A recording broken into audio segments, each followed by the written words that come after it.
Good morning students. आज हम पढ़ेंगे chemical reaction and equation chapter को।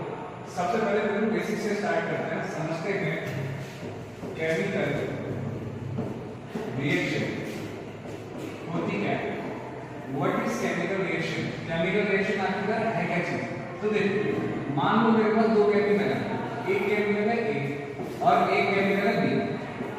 ये भी केमिकल है और ये भी एक केमिकल है।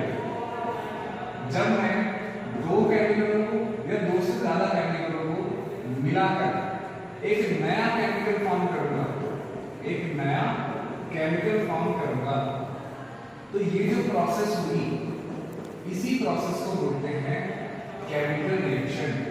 दो या दो से ज्यादा केमिकलों से मिलकर किसी नए केमिकल के बनने की जो प्रोसेस है, उसी को केमिकल रिएक्शन बोलते हैं। एग्जाम्पल के लिए H2 और O2 जब आपस में मिलते हैं तो एक नया बनता है H2O। ये H2O का नाम है पानी, वाटर। इसी तरह से जब कार्बन और ऑक्सीजन मिलता है C+O2 तो बनती है कार्बन डाइऑक्साइड गैस। समझ गए होंगे कि जब दो या दो से ज्यादा केमिकल मिलते हैं और एक नया केमिकल बनाते हैं तो इस प्रोसेस को केमिकल रिएक्शन बोलते हैं। एग्जाम्पल मैंने यहाँ पर दे दिए, हाइड्रोजन ऑक्सीजन मिलेगा तो पानी बनेगा, कार्बन और ऑक्सीजन मिलेगा तो कार्बन डाइऑक्साइड गैस बनेगी। इसके बाद ये तो कोई केमिकल रिएक्शन बोलते किसे हैं, इस चीज की बात। अब इसके बाद हम बात करते हैं कि केमिकल रिएक्शन आखिरकार कितने टाइप्स की होती है। Types of chemical reaction. देखो, रिएक्शन वैसे तो बहुत तरह की होती है, लेकिन जो तुम्हारे 10th के सिलेबस में रिएक्शंस हैं उसमें से सबसे पहली है कॉम्बिनेशन रिएक्शन। Combination reaction. अब इस कॉम्बिनेशन रिएक्शन को समझो। मान लो कि ये दो प्रोडक्ट हैं, मान लो ये दो चीजें हैं, इसको अगर हम मिला तो ये सिंगल चीज बनाएगी। इसी तरह से हमें इतना पता होना चाहिए, जैसे हमने पीछे एग्जांपल दिया था H2O2 का, तो ये H2O बन रहा था। इसमें लेफ्ट साइड को रिएक्टेंट बोलते हैं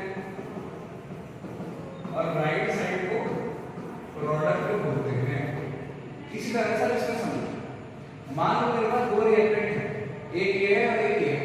अगर मैं इसको मिला दूं तो ये एक सिंगल प्रोडक्ट बना रहा है। यही है कॉम्बिनेशन रिएक्शन। जब हम दो या फिर दो से ज्यादा रिएक्टेंट को मिलाकर एक सिंगल प्रोडक्ट बनाते हैं तो उसी को बोलते हैं कॉम्बिनेशन रिएक्शन। जैसे इसका एग्जांपल हो सकता है हाइड्रोजन और ऑक्सीजन, इससे मिलकर बन रहा है पानी। दो रिएक्टेंट हैं, एक ये है और एक ये है, और एक सिंगल प्रोडक्ट बन रहा है H2O। यही होती है combination reaction. Those reaction in which two or more reactant combine to form single product is called combination reaction. First type of हमने समझ लिया combination reaction को। अब समझते हैं second type जो है decomposition reaction। ये combination reaction क्या होता है? जैसे combination reaction में दो reactant को मिलाने पर single product बन रहा था, तो decomposition reaction में एक single reactant से दो या दो से ज्यादा प्रोडक्ट बनेंगे। जैसे मान लो मेरे पास एक सिंगल रिएक्टेंट है A, तो इससे दो प्रोडक्ट बनेंगे B और C। इस तरह से अगर कोई रिएक्शन होगी तो डीकंपोजिशन रिएक्शन है। जैसे एग्जांपल के लिए H2 है, ये दो हिस्सों में टूटेगा, H2+O2। ऐसे ही कार्बन डाइऑक्साइड है C+O2।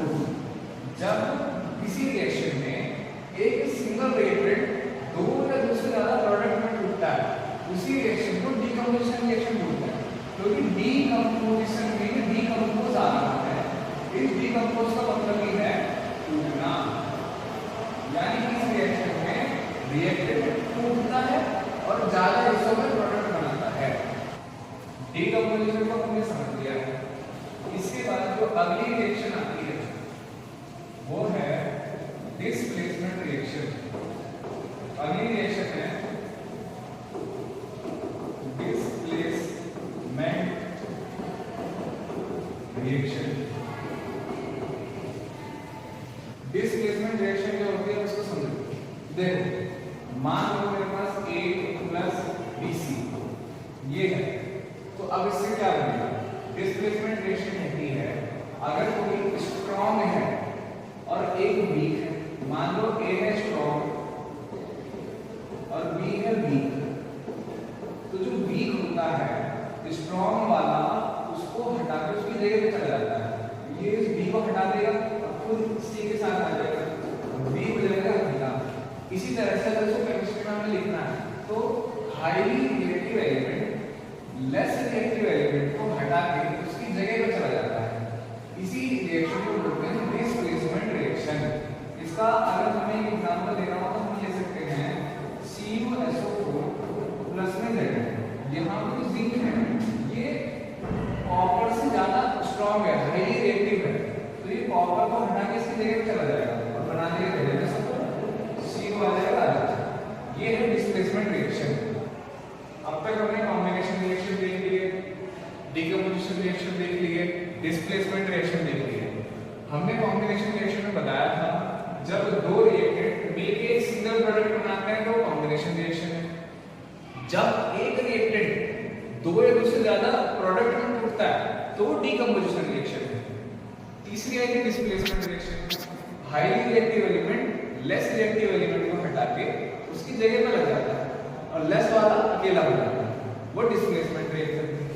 चौथी और लास्ट रिएक्शन है डबल डिस्प्लेसमेंट रिएक्शन। ये क्या होगा? देखो इसे नाम में आ रहा है, होगा तो डिस्प्लेसमेंट भी लेकिन डबल होगा, दोनों तरफ से होगा। जैसे मान लो AB है प्लस में CD है, तो यहाँ पे जो A और C है ये अपनी जगह आपस में इंटरचेंज कर देंगे एक दूसरे पे। A इधर आ C इधर आ जाएगा और A इधर आ जाएगा, C B हो जाएगा और A D हो जाएगा।